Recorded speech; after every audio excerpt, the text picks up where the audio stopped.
Salut! Séquence bord de mer aujourd'hui et non loin de chez moi puisque nous sommes à Bruneval, non loin du Havre, pour l'essai de la nouvelle Tracer 9 GT+. Tracer 9 GT+, c'est le haut de gamme de chez Yamaha, la Sport GT, la plus chère aussi du constructeur japonais puisqu'on approche des 19 000 €. Et c'est une moto qui comporte l'ensemble du savoir-faire Yamaha et des meilleures technologies du constructeur japonais, à savoir un CP3, moteur 3 cylindres en ligne, des suspensions semi-actives Kayaba, transmission semi-automatique YAMT et la dernière génération des feux matriciels, ça c'est inédit dans le monde de la moto. Je vous fais un essai complet aujourd'hui sur Motor Live, c'est parti.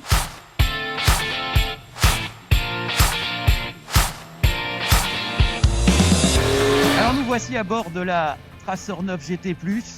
Alors on constate tout de suite que c'est vraiment un environnement de bord très différent en fait de la Tracer de première génération, génération 1, génération 2. On n'a pas les repose-pieds très en arrière et très haut, et puis un guidon moins large, donc on a une position qui est quand même plus cohérente, qui est moins sportive. On se sent avec les jambes moins repliées. Moi avec 1m68, ce sera pointe des pieds de chaque côté, voilà. Mais l'environnement de bord est agréable, avec un guidon cintré un peu vers l'arrière pour vous positionner au milieu de la moto. Bien sûr, il faudra prendre en main cette boîte YAMT si on n'en a pas l'habitude, si on est un motard qui est traditionnel, connaît le sélecteur, l'usage du sélecteur, du levier d'embrayage. Ici, tout ça, c'est fini. Il faudra s'accommoder de cette nouvelle boîte évoluée, de cette transmission évoluée. Donc, il faudra des kilomètres quand même pour s'y faire. Et puis après, on découvre les joies d'une moto rigide sans excès.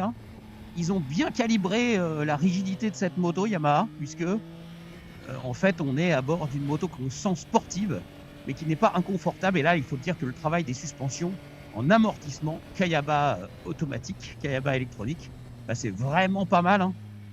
On a quand même une très bonne qualité d'amortissement avec 130 mm de débattement. La moto efface très bien son poids. Elle est vraiment maniable, elle est plutôt agile, précise dans le sinueux, avec des bonnes liaisons au sol. Et puis ce qu'on aime aussi, c'est quand même que malgré Euro 5+, ce moteur, il reste quand même toujours vivant. Le CP3, ça reste un monstre d'agrément en termes de couple et d'agrément à mi-régime.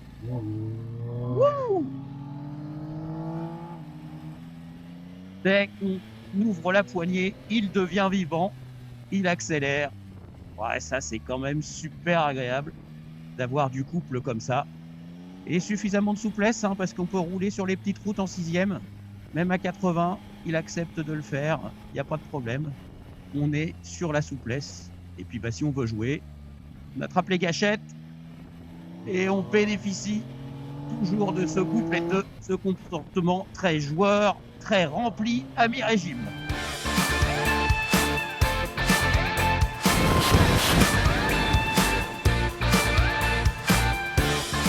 Voilà, partie technique de l'essai de cette Yamaha Tracer 9 GT+. La Tracer 9, vous la connaissez un petit peu, la GT+, un peu moins, elle est sortie l'année dernière. Je vais vous parler surtout de la transmission YAMT sur ce bloc CP3. Transmission YAMT indissociable de la Tracer 9 GT+. On est obligé de l'avoir sur cette moto. Elle n'existe pas en boîte mécanique standard avec un sélecteur. Donc c'est sûr que pour des motards du quotidien, c'est un peu un bouleversement. Si vous avez envie de tester cette moto pour l'acheter, ne l'essayez pas pendant 15-20 minutes autour de 3 ronds-points. Non, vous la prenez vraiment chez votre concessionnaire, mais souvent les concessionnaires Yamaha le savent. Je vous conseille de rouler longtemps avec, 1 heure, voire plus, pour bien comprendre le fonctionnement de l'YAMT et puis pour l'assimiler également. C'est plug and play, c'est-à-dire qu'en usine Yamaha au Japon uniquement, on assemble le moteur CP3 et sur une partie de cette chaîne, on vient assembler la transmission évoluée YAMT qui se comporte ici avec 2 moteurs, 2 actuateurs qui vont en fait remplacer tout simplement votre pied. Donc il y a un aménagement au niveau de la boîte de vitesse. On a le neutre en bas, première, deuxième, troisième, quatrième, cinquième, sixième. Donc tout se passe ici et ça se pilote du commodo gauche avec des gâchettes. Donc vous pouvez choisir d'avoir un mode tout automatique ou un mode manuel, et puis vous avez des gâchettes plus-moins. À noter chez Yamaha, ils sont malins, la gâchette au niveau de l'index, vous voyez, en fait, elle peut agir en tiré ou en poussé. Donc on peut monter et descendre les vitesses rien qu'avec l'index. À noter aussi que, même en mode tout automatique, bien sûr, on peut choisir de reprendre la main et de passer une vitesse. Il y a deux modes de conduite, Drive, classique, qui passe les rapports très tôt, Drive Plus, qui est un peu plus sportif. Et de toute façon, le système, il y a une centrale électronique qui analyse toujours votre conduite, et donc il sait à peu près s'il faut passer une vitesse, si vous êtes en conduite sportive, s'il vous laisse prolonger les régimes, ou si au contraire, vous êtes en ville, il doit le deviner, et puis il vous fait passer les vitesses très cool. Voilà. Qu'est-ce que je peux vous dire aussi au sujet de cette YAMT? C'est l'agrément de conduite, il est complètement conforme en fait à l'esprit touring d'une Tracer 9. Donc c'est un système qui est très adapté à la moto. A noter que Yamaha a placé sur cette moto une chaîne renforcée de marque DID. Cette chaîne va participer en fait à l'agrément de conduite et à l'agrément par rapport aux révisions, puisque cette moto est révisée tous les 10 000 km ou un an. Il n'y a pas de révision particulière sur l'YAMT. Et puis normalement, avec ce type de transmission évoluée, la chaîne va se détendre moins souvent. Mais comme la chaîne est renforcée, ça va y participer. Donc un peu moins d'entretien, même si on est quand même assez loin d'une transmission par cardan. Sur cette moto Tracer 9 GT+, aussi, on a, et c'est inédit, les feux matriciels. Les nouveaux feux matriciels de chez Yamaha. Évidemment, tout ça, c'est uniquement composé de LED. Ces feux matriciels sont connectés au radar que vous voyez aussi ici, radar avant de la moto, mais il y a aussi le radar arrière. Les feux vont pouvoir éclairer l'intérieur des virages, par exemple, quand la moto se penche. Et puis, la moto va basculer du mode plein phare à la position feu de croisement de façon automatique. S'il y a une voiture qui s'approche, hop, vous basculez, vous arrêtez les pleins phares et puis vous restez en feu de croisement. Et c'est automatique. Donc c'est bien, c'est de la sécurité, ça fonctionne plutôt bien. À noter que ce système est quand même un petit peu perfectible. Pourquoi? Tout simplement parce que parfois il arrive qu'il capte en fait qu'ils confondent une voiture avec les petits poteaux qui comportent des catadioptres et donc du coup ils coupent les phares, ils repassent en feu de croisement sans qu'on l'ait demandé bien sûr. Donc ça c'est une petite errance du système, de l'analyse du système qui pourrait être plus fine. Mais sinon c'est un système qui est quand même très efficace et puis c'est vrai qu'en plein phare on a quand même un éclairage qui est plutôt vraiment pas mal sur la route. Vous noterez aussi que la face avant de cette moto est très complexe, le pare-brise à réglage électrique, le radar à l'avant, tous ces feux à LED, toutes ces pièces doivent coûter très très cher. Et on imagine qu'avec un tout petit choc avant, vu la somme des pièces et ce qu'elles coûtent, une Tracer 9 GT+ de 2 ou 3 ans pourra sans doute vite passer épave, malheureusement. Sur la Tracer 9 GT+, on a aussi les suspensions Kayaba semi-actives, donc à assistance électronique. Vous verrez que l'amortisseur à l'arrière il est monté sur biellette bien sûr. Et à l'avant, il y a une fourche inversée qui s'ajuste électroniquement. Donc en fait, les suspensions Kayaba semi-actives s'adaptent immédiatement à la charge de la moto et va adapter les suspensions directement à la charge. En fonction des modes de conduite, si vous roulez sur le mode automatique, le mode manuel pardon, et sport, la Yamaha va comprendre que vous voulez rouler sportivement et donc elle va durcir ses suspensions. Donc ce sont des suspensions qui s'adaptent en fonction du pilote, des modes de conduite et des conditions de roulage. Même si ce sont des suspensions semi-actives, pas d'entretien particulier sur ces suspensions, hein, vous le savez, depuis le temps qu'on les a sur les motos maintenant, en fait, c'est simplement des petits moteurs électriques qu'il y a en plus dans les amortisseurs, dans la fourche, dans l'amortisseur, mais pour vidanger ces suspensions, à l'avant par exemple, la fourche, il n'y a pas de problème, pour changer les joints spi de fourche, ce sont des joints spi normaux. Bien sûr, il y a une huile préconisée par le constructeur, et puis il y a une mise à jour informatique avec l'outil diagnostic Yamaha pour tout reparamétrer tout ça. Quand même, on sera bien sûr obligé d'aller chez Yamaha. Petit tir groupé, l'accueil du passager, c'est plutôt pas mal parce que on a les jambes assez dépliées, il y a une bonne selle, des bonnes poignées assez larges, donc ça c'est plutôt bien. Selle arrière chauffante, hein, s'il vous plaît. Et puis on a une paire de valises de série sur la Tracer 9 GT+. Alors regardez ces valises, pas très intuitives à ouvrir parce qu'il y a un petit bouton de verrouillage sur le côté, voilà, et elle libère un espace de chargement qui n'est pas très pratique. On cherche comment mettre son casque, finalement il faut mettre le casque à l'envers. Quand on retire le casque, on constate qu'elles ne sont pas d'une très très grande capacité. Franchement, pour partir en week-end à deux, ça ira, mais ce sera limite. Il faudra forcément rajouter soit un top case, soit un sac à l'arrière, ici sur un porte-paquet. C'est un petit peu limite. Bon, l'avantage qu'il y a, c'est qu'elles restent relativement compactes. Et c'est vrai qu'en interfile, elles se font un petit peu oublier. Alors le moteur, c'est le CP3, 890 cm3 dans cette mouture. 119 chevaux à 10 000 tours minute et 93 Nm de couple à 7000 tours minute. Il est évidemment homologué Euro 5+, et permis A uniquement, vous l'aurez deviné. Quelques données également en vrac pour vous dire que la selle se règle de 845 à 860 mm de haut. Le réservoir fait 19 litres, ce qui porte le poids de la moto à 232 kg tout plein fait. Et avec ce réservoir et une consommation d'environ 6 litres au 100 lors de notre essai, on peut espérer faire quand même 300 km avant réserve. Tracer 9 GT+, c'est quand même le haut de gamme, donc elle est quand même bien équipée. De série, on a la béquille centrale que vous voyez ici, les valises dont je vous ai déjà parlé. On a les protège-mains, bien sûr, l'indicateur d'angle mort dans les rétroviseurs, donc on sait si on s'approche de vous grâce au radar arrière. Vous avez un petit coffre ici latéral dans lequel vous pouvez recharger aussi votre portable. Il y a un chargeur USB, il faudra rajouter un petit câble, bien sûr. La bulle électrique, les poignées, celles chauffantes, et puis un tableau de bord TFT couleur 7 pouces connecté au GPS Garmin. Ce tableau de bord, il est quand même ultra complet. Les commodos sont rétro-éclairés. Les poignées chauffantes sont réglables sur 3 niveaux. On peut même rentrer dans le tableau de bord pour les régler davantage. Et l'ensemble chauffant d'ailleurs est vraiment assez efficace.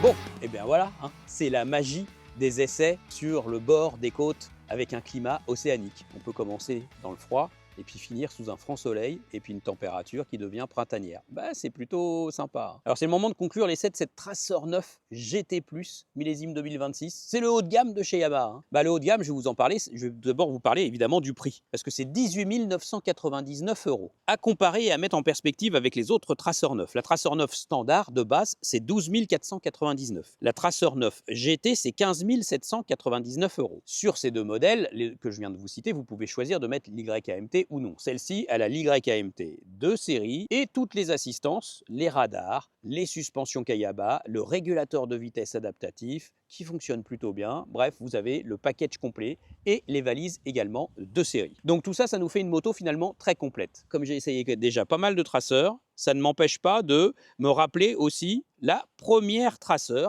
qui est sortie en 2015, mais aussi la Tracer de 2018. La Tracer 900 GT, la première Tracer 900 GT. Et elle était vendue 12 199 €.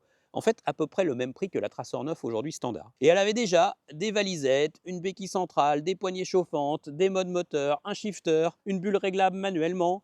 Donc elle était déjà quand même très au point cette Tracer 900 GT en 2018. Mais là, c'est vrai qu'on passe un cap avec ce modèle, avec beaucoup plus de technologie et avec la transmission évoluée Yamaha YAMT. Bon, moi je vous le dis, si demain j'ai une Tracer 9 à prendre, peut-être que je prendrai ce modèle haut de gamme, sans doute que je prendrai la transmission YAMT. Autant sur une MT-09, je garde la boîte classique standard et je mets un shifter, mais sur cette moto-là, je mets l'YAMT parce que ça correspond complètement à sa philosophie. Franchement, pour rouler touring, c'est hyper agréable. Quand on veut rouler sport, comme on peut reprendre la main avec les gâchettes, c'est pas très gênant finalement. Parfois, c'est vrai, la boîte va choisir de passer un rapport alors qu'on s'y attend pas. En virage, par exemple, pas trop d'angle, pas trop de vitesse, et finalement elle se dit bon là c'est une conduite touring, je vais passer un rapport. Parfois elle fait l'inverse, elle rétrograde. Alors c'est vrai que si on s'y attend pas, c'est un petit peu déconcertant. Mais c'est assez rare finalement, et elle correspond plutôt bien à ce qu'on veut faire avec une boîte classique. C'est plutôt réussi cette boîte YAMT, même si